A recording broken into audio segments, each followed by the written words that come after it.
अस्सलामुअलैकुम दोस्तों, आप देख रहे हैं औलिया चाम चैनल और आज हम आपके लिए लेकर आए हैं इब्ने कैम रहमतुल्लाह अलैह और एक चींटी का वाक़िया। और इस वाक़िए को सुनने के बाद आपको एक नसीहत भी मिल जाएगी जिससे आपका ईमान भी ताज़ा हो जाएगा।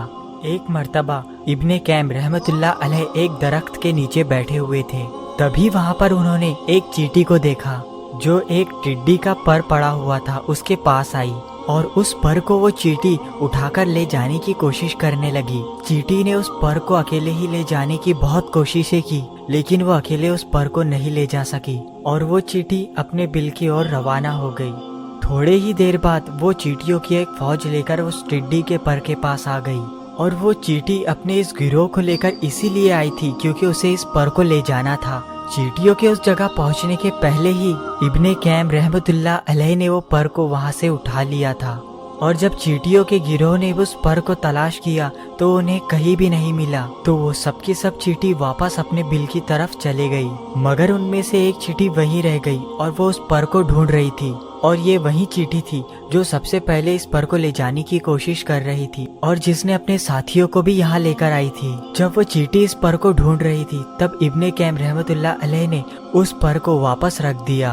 पर को देखकर वो चींटी एक बार फिर से दौड़कर अपने बिल की ओर गई और पहले के मुकाबले बहुत ही कम चींटियों को लेकर वो पर उठाने आई। ऐसा लग रहा था कि ज्यादातर चींटियों ने उसकी बात पर यकीन ही नहीं किया, इसीलिए कम चींटियों को लेकर वो आई है। और उन चींटियों के पर के पास पहुंचने के पहले ही अल्लामा इब्ने कैम ने वापस से उस पर को उठा लिया और फिर सभी चींटियों ने मिलकर उस पर को तलाश किया, लेकिन वो पर उन्हें नहीं मिला। इसीलिए सारी चींटियां बिल में वापस लौट गई और पहली मर्तबा के जैसे ही एक ही चींटी उस पर को तलाश कर रही थी। ये देखकर अल्लामा इब्ने कैम ने वापस से वो पर चींटी के पास रख दिया और उस पर को देखकर वो चींटी वापस से अपनी बिल की ओर रवाना हो गई।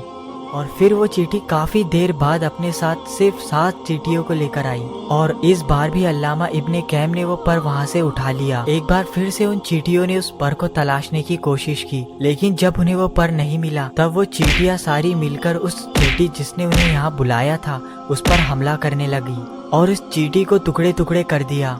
क्योंकि वो चींटियां इस चींटी के झूठ बोलने पे नाराज हो गई थी, तब अल्लामा इब्ने कैम ने दोबारा वो पर उन चींटियों के दरमियान रख दिया। जैसे ही बची हुई चींटियों को वो पर मिल गया तब वो सारी चींटियां उस मुर्दा चींटी के पास जमा हो गए। उन्हें देखकर ऐसा लग रहा था जैसे वो उस चींटी को मारने के बाद बहुत ही शर्मिंदा हो गई है कि उन्होंने उस बेगुनाह को यूं ही मार दिया है। इब्ने कैम रहमतुल्लाह अलैह ये बयान फरमाते हैं कि ये सब देखकर उन्हें बहुत ही अफसोस हुआ और फिर ये वाक़या उन्होंने इब्ने तैमिया को जाकर बता दिया। तो उन्होंने इब्ने कैम से ये कहा कि अल्लाह तुम्हें माफ कर दे, तुमने आखिर ऐसा क्यों किया? तुम जाके तौबा करो और अल्लाह तबारक व ताला से इसकी माफी भी मांगो और आइंदा ऐसा ना करने का वादा करो। तो दोस्तों, झूठ से नफरत करना फितरत का हिस्सा है। यहाँ तक कि कीड़े मकोड़े भी झूठ से नफरत करते हैं और कौम से झूठ बोलने पर सजाए मौत भी दे देते हैं। झूठ बोलने वाला इंसान माशरे में अपना किरदार और अपनी इज्जत खो देता है और कोई भी शख्स फिर उसकी बात पर यकीन नहीं करता है और झूठे इंसान की बात में वजन भी कम हो जाता है। अगर आपको आज का ये वाक़या पसंद आया तो वीडियो को लाइक और चैनल को सब्सक्राइब जरूर करना।